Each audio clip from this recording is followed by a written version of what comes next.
I hope that everyone that has been playing Starfield has been having a blast. I know I have.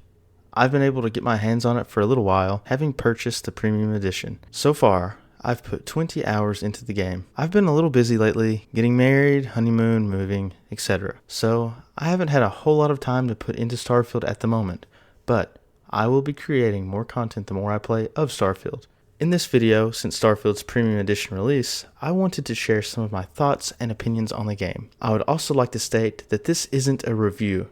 It's just what I think of Starfield so far as I'm playing the game. I'm sure most of the people that will watch this video have already seen reviews from more popular channels with nearly 100 hours of playtime, and something I want to touch upon is that this game is massive. It is huge, which is just a reminder because they all made great points saying that it will be hard to review this game where there is so much, but again, this isn't a review, just my thoughts so far. And I also want to point out that my expectations are huge for this game and Bethesda, but let's get into the video. Starting out, I'd like to begin with my issues that I've encountered so far in the game. My biggest complaint of Starfield is the lack of planet-side maps that are not available. The star system maps are great and they look gorgeous, but the lack of planet-side maps is a little disappointing because I just want to be able to see land masses or landmarks converging from the map itself like how it is in Skyrim. Also, it's a little frustrating when you're trying to locate an area, but you can't find stairs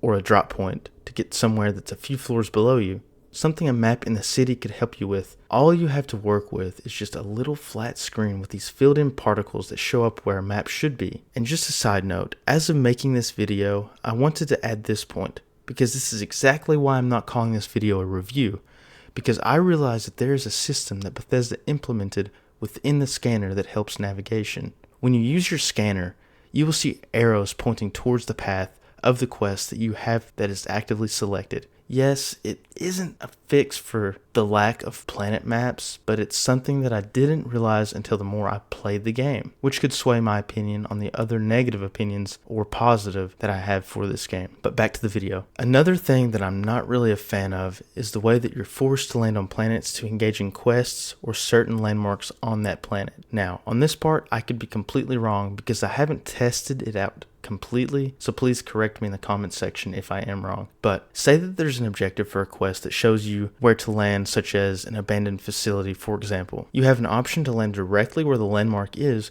or you can obviously select a random spot next to it, and I mean directly next to that landmark as a landing spot. If you land at that custom-made landmarker, you can't find the landmark that the quest is tied to, even if you're selecting the landing spot that is absolutely as close to that landmark as possible. Unless, like I said, I'm not doing something right, maybe I got lost trying to test it out, but for my testing, when I land on my own, the objective marker tells me to go back to my ship, which makes me think that I need to go back up into space and then land near the objective marker. Or you can select a landing spot on the map when you're on the land and then fast travel to that spot that you had just selected. My next point is the inventory system seems very jumbled at times. I've also noticed that when I'm trying to sell some equipment, sometimes the sales screen will switch over to buy instead, and I'll begin buying some equipment or weapons and then it's too late. And when I go to resell them, obviously the value isn't as high, but it makes me think that I'm selling things and of course I'm buying them instead. If anyone else has experienced that or could explain that I'm doing something wrong, please let me know,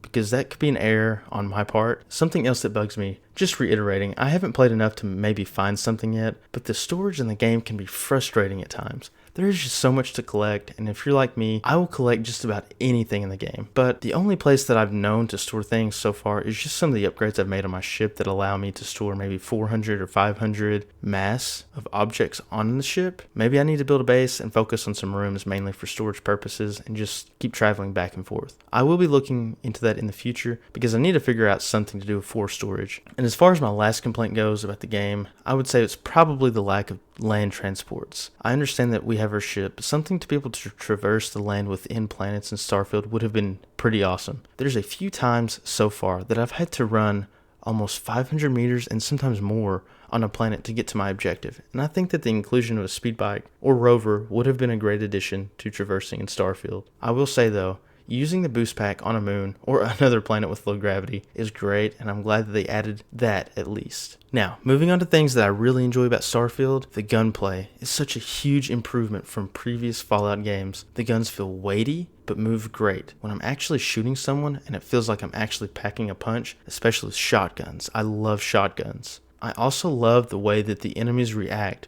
when you shoot them in the leg or the arm and they actually flinch. It just seems so fluid and works great. Not forgetting how fluid the throw and grenade animation or mines feel now compared to Fallout as well. It just feels like it works better and the animation just feels smoother as a whole. Adding the boost pack to combat when you're trying to avoid an attack, dodge the blast radius of a mine or explosive, enemies getting too close, the boost pack is a must need and necessary skill to get early on when you begin playing, without a doubt. Some of my favorite weapons so far since I've been playing have been mostly ballistic, but I plan on getting into more weapons as I progress. My next thing is, it's something that I know a lot of people have disliked and complained about on Twitter about Starfield, but I love it. The lack of tutorials in certain aspects of the game. Yes, there are some tutorials, but overall, there's not a whole lot that the game really teaches you. And I love that, because there isn't any hand-holding, and I can see why people wouldn't like that, but for me personally, I love it. And I would say the first game that I'd necessarily experienced the absolute no hand-holding would be Elden Ring. When I played it, I loved how intense that game was, but I'm not comparing Starfield to Elden Ring in any way, because trust me, Starfield is way easier than Elden Ring is. And Elden Ring is way more hardcore, but I love the fact that Starfield is taking that aspect of no hand-holding and putting it in the game. And I like how you can actually figure things out as you go. I get more immersed in it from what I've noticed. Things like base building, shipbuilding, exploring, landing. I also accidentally skipped the tutorial they did have for the ship combat, but that was my fault because I was just pressing buttons and I powered my gravity drive, which resulted in skipping the tutorial. Moving on to the skill trees in Starfield, I think they're very unique and satisfying from what Bethesda has done in the past. The fact that you have to unlock skills with a skill point and then you have a challenge per upgrade or per skill that you purchase is such a huge improvement. The background of my character is Bounty Hunter, so I unlocked more skills in my tech skill tree, and I've been unlocking more of those tech skills as I've progressed. And I've been enjoying that so far. Most of my skills as of level 15 have been mostly into the tech skill tree. Just doing anything with my spaceship has been great, and I can't wait to learn more about building my own custom ship or even buying a newer one where I have enough credits to do so, because a lot of the nice ones are super expensive. I just recently began messing with my spaceship by adding more habs, increasing my crew limit, and adding more weapons that output more damage on my ship. It seems like a very difficult system and very overwhelming just by looking at it, but the more you play around with it, the more rewarding it feels once you actually understand it. Another skill I've been really enjoying is the persuasion skill checks you can have while playing. What's cool about this is you have so many attempts with a certain bar that you have to fill with options on each attempt. Each option has an amount that can go towards that bar you're trying to fill within the given attempts. The higher the amount, the riskier it is to actually get it to be successful. If you fail, you lose the attempt for that turn and you're awarded no points. If you are successful, you get the points of that phrase option and you're closer to persuading the person you're talking to. I was so close to convincing some bank robbers in Aquila City to come out and give up, but I failed. I'm still early into the persuasion skill, so as I progress, I know it will be easier. I was also able to talk my way out of conflict in the early part of the game when you visit Crete, the moon. As you leave the station, you're confronted and told to hand over the Frontier, the ship that you start off with. I talked my way out of that and never engaged in combat. The next thing I'd like to talk about is the character creation, which was amazing as well in my opinion. There are a lot of options, and the smoothness and creativity Bethesda gives you improves with each and every release that they have. I also love the background and traits that they included in the game, where your background allows you to have 3 starting skills from one of the skill trees. This will give players the feeling that each character they make can and will feel unique, at least starting out. I'd also like to talk about some of the factions that I've been a part of during my time in Starfield, including Constellation and the Freestar Rangers as of right now. I will be joining more, obviously, but I've been completing quests for these 2 at the moment. I love the Freestar Rangers a lot, and I like how they actually feel like the bounty type action on the mission boards that you can partake in. These targets include rescuing hostages by disabling a ship, boarding it, taking out targets on other planets, or just taking out spaceships in general in a certain star system. Also, a side note, Bethesda got actual working ladders in this game. I know some people are probably just going to roll their eyes, but for some people that know, this is actually a huge leap for the creation engine. Something else I'd like to point out is some of the surveying in the game. I've enjoyed some of the surveying a lot more than what I had thought I would initially seeing the deep dive. I thought it was going to be more of a grind that I probably wouldn't like, but I noticed as I'm exploring certain landmarks or points of interest on a planet, I will survey as I go. And it's cool that you get actual experience points for surveying a planet or moon at 100%.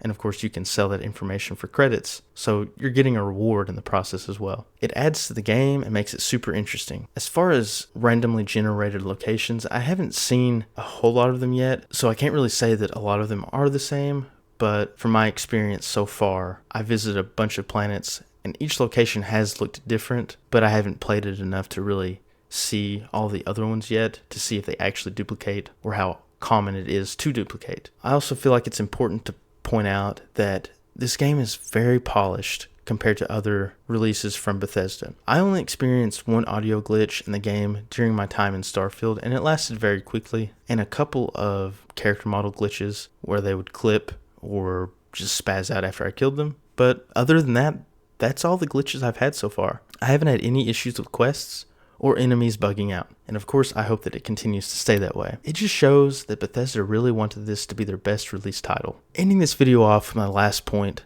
I'd like to share that Starfield is a great slow burner because it is such a massive game with so much content. You can run and talk to someone and receive multiple activities to do while running and doing something else. So there's no shortage of things to do, especially when you're dead set on doing those quests for a faction specifically. You will always find or have something to do in the game. Don't let some of the voices online determine your opinions of the game, but I think everyone should at least try it out to form their own opinions. I don't think the game is for everyone, because after 10 hours, I felt like I was just getting started with it, and there's still just so much that I haven't scratched the surface to yet. I just like the feeling of being overwhelmed with this game because it's something new, ambitious, and a great addition to this year of gaming as a whole. I can't wait to dive more into the game, and I will provide my thoughts as I do so. I will also like to do a full-on review after I complete the main story and put even more time into the game. In the meantime, I have also thought about uploading playthroughs of Starfield or even a live stream as I play through the game. I'm not really sure yet. I'll make a decision soon. Anyway,